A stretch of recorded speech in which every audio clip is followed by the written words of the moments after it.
Yes. So, in the last class, we discussed about agreement opposed to public policy. So, what do you mean by agreement opposed to public policy? Any agreement which harms the society or which harms the interest of the public are the agreement opposed to public policy. Any agreement which is opposed to public policy is void agreement. Void agreement cannot be enforceable in the court of law. We have discussed about 17 points regarding agreement opposed to public policy. After that, we have discussed about wagering agreement. So, what do you mean by wagering agreement? Wagering agreement is nothing but it is a gambling agreement or it is a betting agreement. So, there are two parties. One party will in a position to win the matter. One party is in a position to win and other party is in a position to lose. So there is a winning or losing of something. So that is a wagering agreement and your money or money's worth is involved.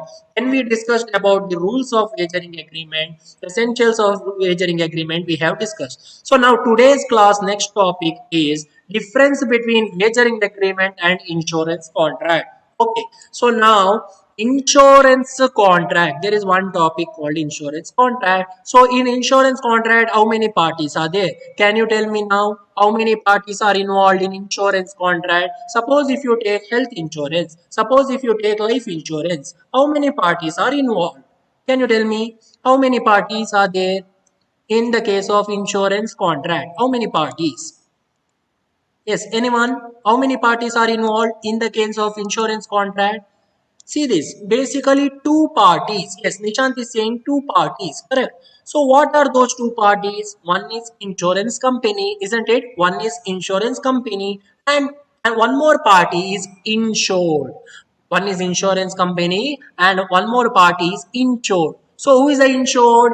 Insured is nothing but policy holder. One who has taken the policy is known as insured. So whether subject matter is there in the case of insurance contract, yes, subject matter is involved. That means what? You are doing the insurance on some particular things, isn't it? It may be the health, it may be life, it may be a property, it may be laptop, it may be motor, vehicles, anything. For each and everything, there is an insurance. That means there is subject matter is involved in the insurance. Now, when you can get the amount, in the case of insurance, second thing comes when you are going to get the amount, either at the end of the term.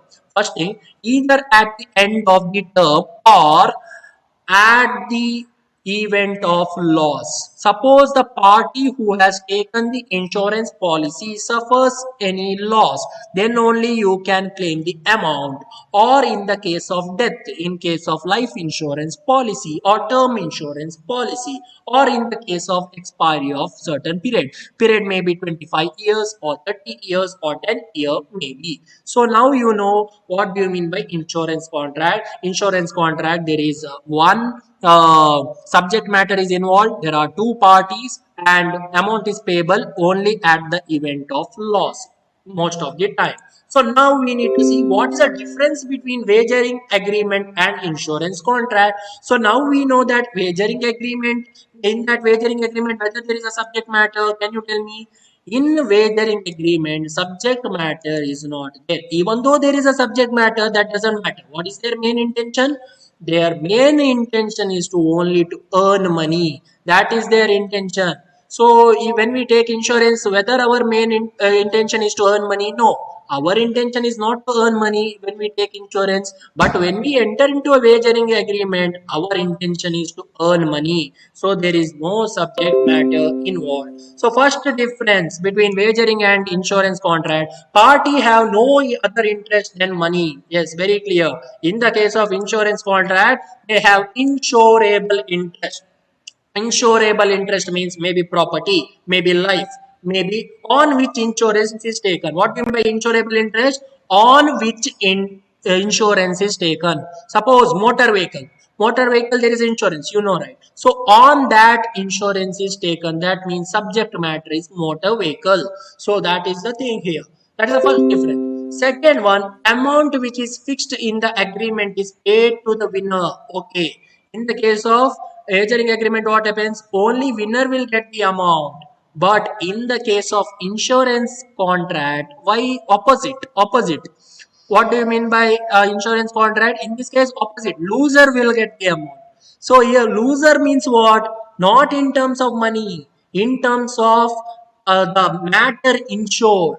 In terms of matter insured. Suppose you have taken insurance on your house, but there is a earthquake happens. Earthquake happens. Now all the house is demolished due to or collapse due to earthquake. In that case, you will get insurance amount on that house from the insurance company. So isn't it? So now here loser. Who is a loser?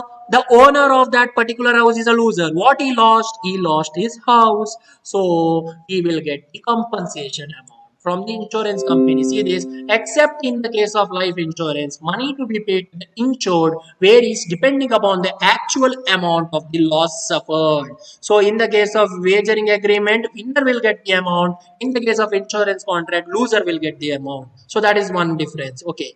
Now, third one. But they do not serve any useful purpose. Why it doesn't serve any useful purpose? Because it is gambling in nature. Gambling doesn't serve any purpose except for money, isn't it? Its main intention is to earn money, but insurance serves some purpose. Why? It protects you from uncertain events. Why insurance serves some purpose? Because it gives one protection for you in case some uncertain event or some disaster happens. See this, it is beneficial to the public as it protects the interest of the parties insured. That is a third difference between wagering and insurance contract. Fourth one, a wagering agreement is just a gamble without calculating any risk. Yes, intention is to earn only money. But how insurance is calculated, how insurance amount is calculated, it is based on scientific and actual calculation of risk. That means what? You need to pay the premium. See this, whenever you take the insurance policy, you need to pay the premium. How you are going to pay the premium? Either it may be annually or half yearly, quarterly, monthly. You are going to pay the premium, isn't it? That is the way how you. And what happens, there will be some bonus. Suppose if you have taken some insurance on term insurance, let us say term insurance or any insurance, after the end of 1 year or 2 years there will be bonus amount that will be accumulated. So either you can claim that bonus amount or you can keep it as it is. So that is there in the case of insurance. And some assured will get a double. Suppose if you take health insurance policy, see this, now there are various types of health insurance policies have come up. So now IRDA, what is IRDA? Can you tell me, anyone? IRDA, yes, what is that? IRDA, full form of IRDA, anyone?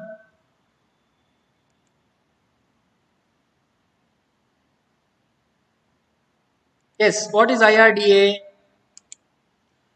IRDA, once you need to check the full form of IRDA, that is Insurance Regulatory Development Authority, I feel. So once you check that IRDA, whether I am right or wrong, you can tell me later. See this. So IRDA has now come up with Arogya Sanjeevani policy. So what is that Arogya Sanjeevani policy? So that policy can be taken up by normal people or common people who doesn't have their income above the exemptable limit. So they can opt for Arogya Sanjeevani policy, health insurance. So in that case, there is a cap for everything. For hospitalization, there is a cap. Contractual period, there is a cap. Post contractual period, there is a cap. Cap means what? There is a restriction. Suppose there is a ICU charges, there is a restriction only up to 5,000 per day. Suppose if you have admitted in the hospital for 2,000 per day room rent, that is a cap is there in that insurance. And cashless facility is also available in certain hospitals. So there are various things comes. So see this. So now the question is whether insurance is actual calculation of risk. So yes, see this, if you take health insurance, now my question is, suppose the age of the family member is higher. Suppose age of the family member is higher. In that case, whether your premium will be more or low, can you tell me whether there is a high premium or low premium if your age of family member? Suppose now I take health insurance on my parents. So of course my parents are above 50. So whether my premium will be more or less, can you tell me? Whether my premium will be more or less, can you tell me? Yes, our premium. Amrita is saying more. Yes, correct answer. Why? Because aged people has more chance of getting diseases, isn't it? More chance of getting diseases or life-threatening problems, isn't it? Suppose if your age is less, in that case, what happens? In that case, your premium is also low, comparatively low. Suppose now you are paying premium of 5,000. If your age is now 25 year or 24 year, then your premium may be 3,700 or 3,800. So there is a difference in the premium amount. So there is an actual calculation is there. So last difference is it is a void and some state declared wagering agreement as illegal. So in India, not in every state it is void. Some have declared it as illegal. Illegal means what? It is forbidden by IPC or Indian Penal Code. But insurance contract is a valid contract. So it can be enforceable in the court of law or at the court of law. So that is the meaning of this one. So there are total 5 difference between wagering agreement and insurance contract. So any doubt regarding this? Wagering agreement and insurance contract difference. If you have any doubt, you can ask me now. Any doubt regarding this one? Yes, you can ask me now if there is any doubt. No, Ankita is saying no doubt. Others no doubt, right? I hope there is no doubt between wagering agreement and insurance contract difference. Okay. So now next thing we need to see is contingent contract. So last topic of this chapter is contingent contract. So what do you mean by the word contingent? Can you tell me anyone? What do you mean by the word contingent? Contingent means what? Anyone? Contingent means what? So first thing you need to remember whenever you hear the word contingent means it is conditional. Contingent contract is a conditional contract. So what is the condition that we need to see? So contingent contract is dependent on happening or non-happening of some future event. Okay.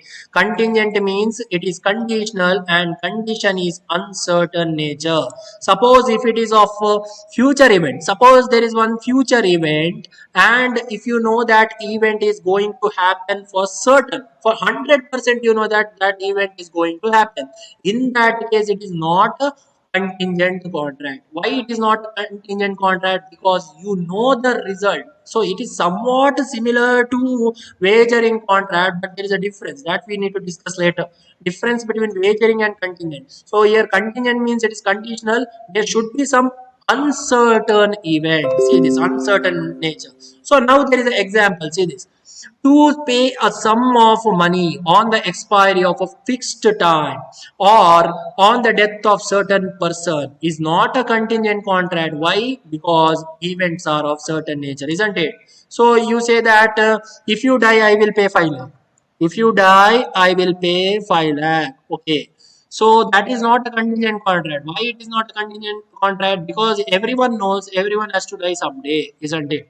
Everyone has to die someday, one day or other. They need to die. So we need to die. So that is why it is not a contingent contract. And again, amount after the fixed period. Again, you know the fixed period. After 10 year, you are going to give the amount, or after 10 year, you are receiving the amount. In that case, also it is not a contingent contract or conditional contract.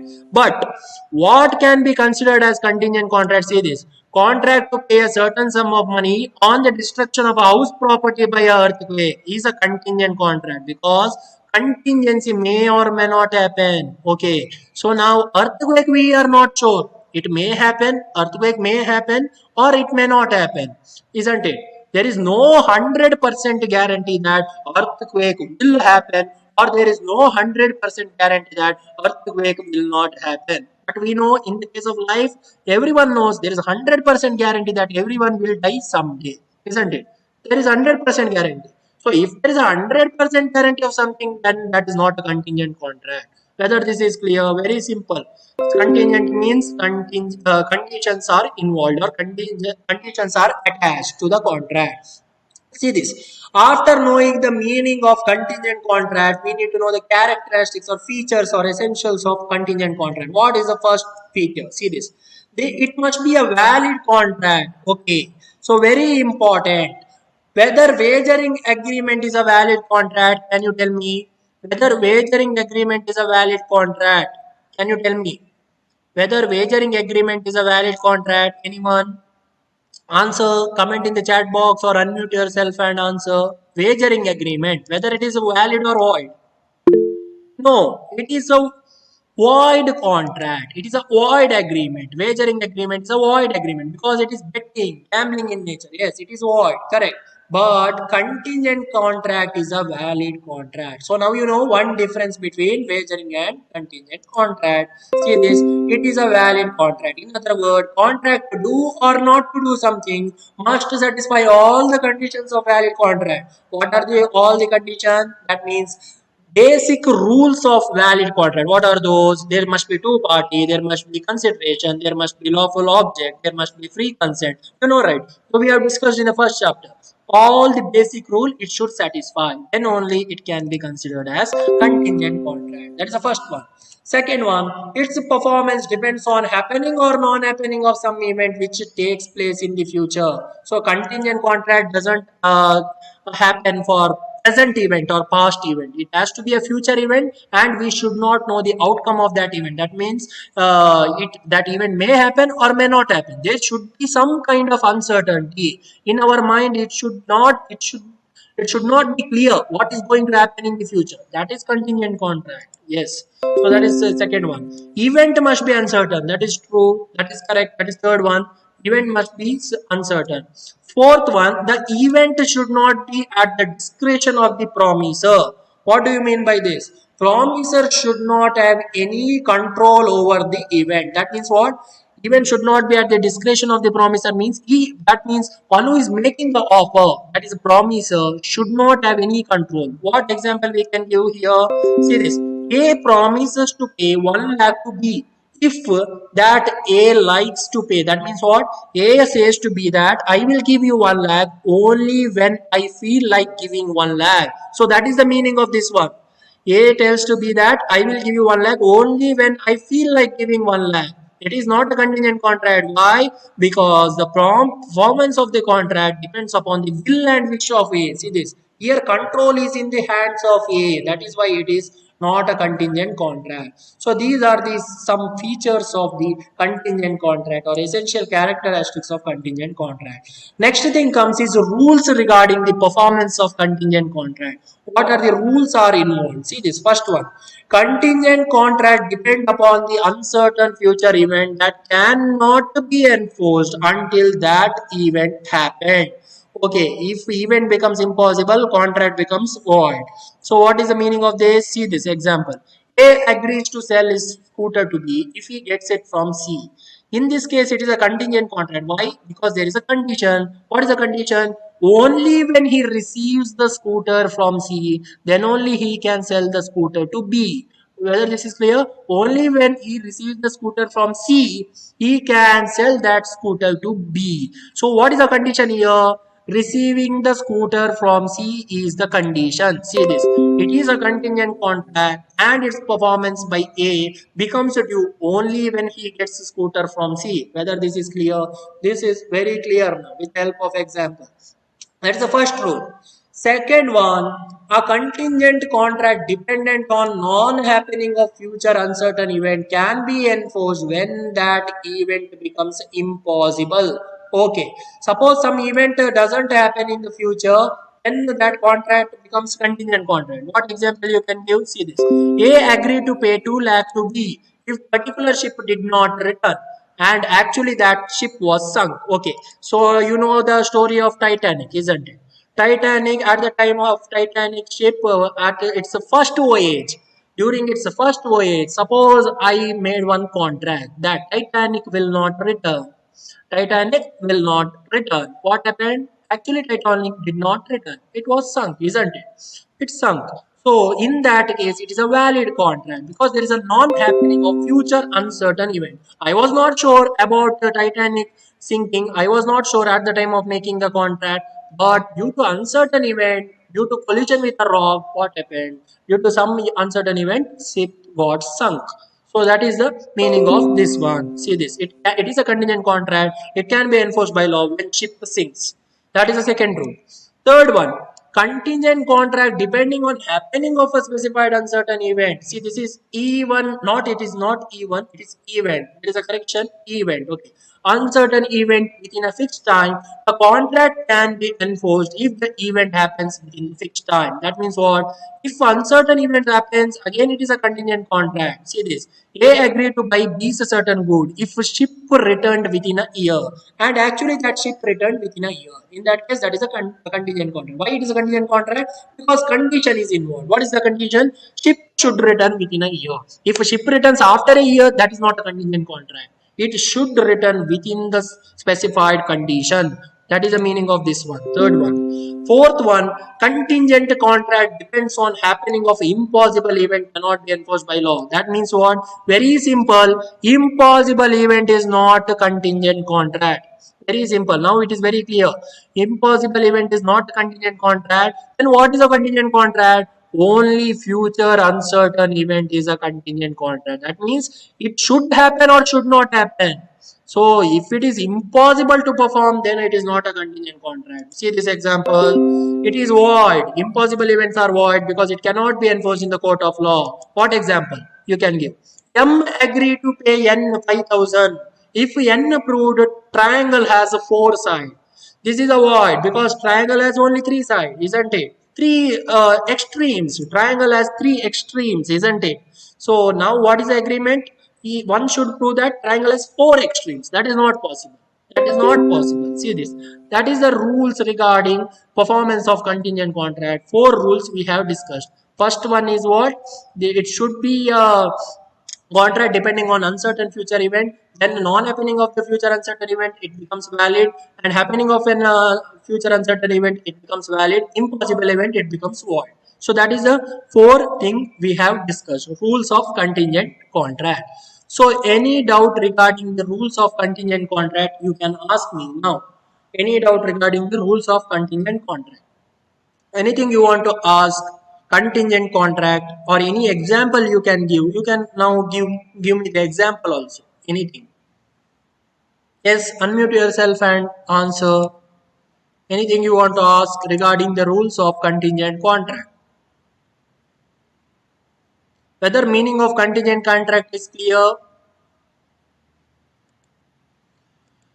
Whether meaning of contingent contract is clear? Contingent means what? Conditional. Contingent means conditional. Yes. Now wagering means what? Wagering means it is gambling in nature. So last thing we need to see in this chapter is difference between contingent contract and wagering agreement. Last topic of this particular class and this chapter is difference between contingent and wagering. See this.